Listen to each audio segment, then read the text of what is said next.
Hi friends, ನಮಸ್ಕಾರ. ರುಚಿಯಾಗಿರುವಂತಹ ಒಂದು ಕರಿಬೇವಿನ ಚಿಕನ್ನ ಮಾಡೋದು ಹೇಗೆ ಅಂತ ನೋಡೋಣ.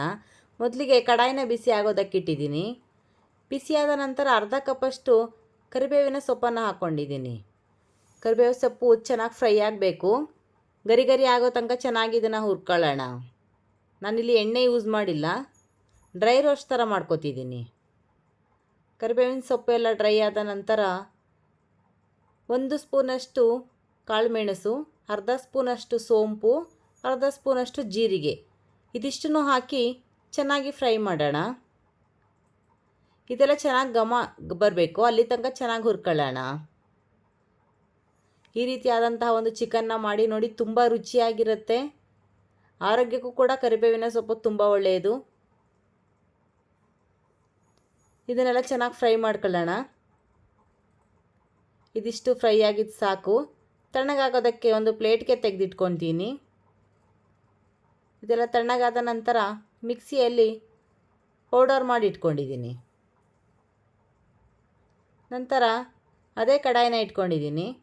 ಕಡಾಯಿಗೆ 2 ಸ್ಪೂನಷ್ಟು ಎಣ್ಣೆನ ಹಾಕಿದ್ದೀನಿ. ಎಣ್ಣೆ ಸ್ವಲ್ಪ ಚೆನ್ನಾಗಿ ಬಿಸಿ ಆಗಬೇಕು.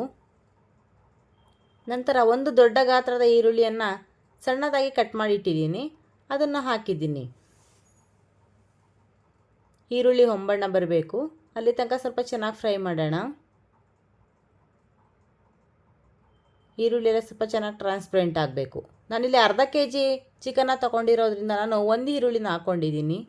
ನೀವು 1 kg ಮಾಡೋದಾದರೆ 2 ಈರುಳ್ಳಿನ ಹಾಕ್ಕೊಳ್ಳಿ. ನಂತರ ನಿಮ್ಮ ಖಾರಕ್ಕೆ ತಕ್ಕಂಗೆ ಹಸಿಮೆಣಸಿನ್ಕಾಯಿನ ಹಾಕ್ಕೊಳ್ಳಿ. ಕಾಳು ಮೆಣಸನ್ನು ಕೂಡ ಬಳಸಿರೋದ್ರಿಂದ ನಿಮ್ಮ ಖಾರಕ್ಕೆ ತಕ್ಕಂಗೆ ಹಾಕ್ಕೊಳ್ಳಿ. ಇದನ್ನೆಲ್ಲ ಚೆನ್ನಾಗಿ ಫ್ರೈ ಮಾಡೋಣ. ಇದೆಲ್ಲ ಫ್ರೈ ಆದ ನಂತರ ಕರಿಬೇವಿನ ಸೊಪ್ಪನ್ನು ಹಾಕ್ಕೊಂಡಿದ್ದೀನಿ. ಇದು ಕೂಡ ಎಣ್ಣೆಯಲ್ಲೇ ಬಾಡಬೇಕು, ಚೆನ್ನಾಗಿ ಫ್ರೈ ಮಾಡುವ. ನಂತರ ಶುಂಠಿ ಬೆಳ್ಳುಳ್ಳಿ ಪೇಸ್ಟನ್ನು 1 ಸ್ಪೂನಷ್ಟು ಹಾಕಿದ್ದೀನಿ. ಇದನ್ನೆಲ್ಲ ಚೆನ್ನಾಗಿ ಮಿಕ್ಸ್ ಮಾಡ್ಕೊಳ್ಳೋಣ. ನಂತರ ತೊಳೆದಿಟ್ಕೊಂಡಿದ್ದಂತಹ ಚಿಕನ್ನ ಅರ್ಧ kg ತಗೊಂಡಿದ್ದೀನಿ ನಾನು, ಬಾಯ್ಲರ್ ಕೋಳಿ, ಅದನ್ನು ಹಾಕಿದ್ದೀನಿ.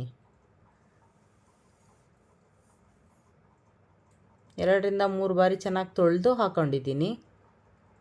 ನಂತರ ನಿಮ್ಮ ರುಚಿಗೆ ತಕ್ಕಂಗೆ ಉಪ್ಪನ್ನು ಹಾಕ್ಕೊಳ್ಳಿ. ನಂತರ ಅರ್ಧ ಸ್ಪೂನಷ್ಟು ಅರಿಶಿಣದ ಪುಡಿಯನ್ನು ಹಾಕ್ಕೊಂಡಿದ್ದೀನಿ. ಇದನ್ನೆಲ್ಲ ಚೆನ್ನಾಗಿ ಮಿಕ್ಸ್ ಮಾಡೋಣ.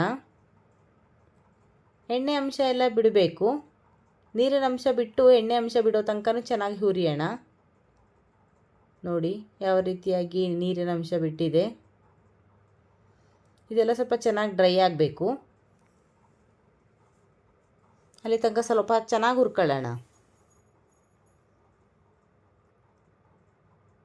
ಇದನ್ನು ಇಷ್ಟು ಹುರಿದಿದ್ದು ಸಾಕು. ಈ ಟೈಮಲ್ಲಿ ನಾವು ಪುಡಿ ಮಾಡಿ ಇಟ್ಕೊಂಡಿದ್ದಂತಹ ಮಸಾಲೆನ ಹಾಕ್ಕೊಳ್ಳೋಣ. ಇದನ್ನೆಲ್ಲ ಚೆನ್ನಾಗಿ ಮಿಕ್ಸ್ ಮಾಡೋಣ. ಈ ರೀತಿಯಾಗಿರುವಂಥ ಕರಿಬೇವಿನ ಚಿಕನ್ನ ಮಾಡಿ ನೋಡಿ, ತುಂಬ ರುಚಿಯಾಗಿರುತ್ತೆ. ನಂತರ ಒಂದು 10 ನಿಮಿಷಗಳ ಕಾಲ ಬೇಯಿಸಿದ ನಂತರ ಸ್ವಲ್ಪ ಕೊತ್ತಂಬರಿ ಸೊಪ್ಪು, ಒಂದು ಅರ್ಧ ಹೋಳಷ್ಟು ನಿಂಬೆ ರಸನ ಹಾಕ್ಕೊಳ್ಳಿ. ಚಿಕನ್ ಬೇಯೋದಕ್ಕೋಸ್ಕರ ಒಂದು ಅರ್ಧ ಲೋಟದಷ್ಟು ನಾನು ನೀರನ್ನು ಹಾಕ್ಕೊಂಡಿದ್ದೀನಿ. ಇದೆಲ್ಲ ಪೂರ್ತಿಯಾಗಿ ಡ್ರೈ ಆಗಬೇಕು, ಅಲ್ಲಿ ತನಕ ಚೆನ್ನಾಗಿ ಬೇಯಿಸ್ಕೊಳ್ಳೋಣ. ನಮ್ಮ ಕರಿಬೇವಿನ ಚಿಕನ್ ರೆಡಿ ಆಯಿತು. ನಾನು ಮಾಡಿರೋ ಈ ರೆಸಿಪಿ ನಿಮಗೆ ಇಷ್ಟ ಆದರೆ ಪ್ಲೀಸ್ ಲೈಕ್ ಮಾಡಿ, ನನ್ನ ಚಾನಲ್ನ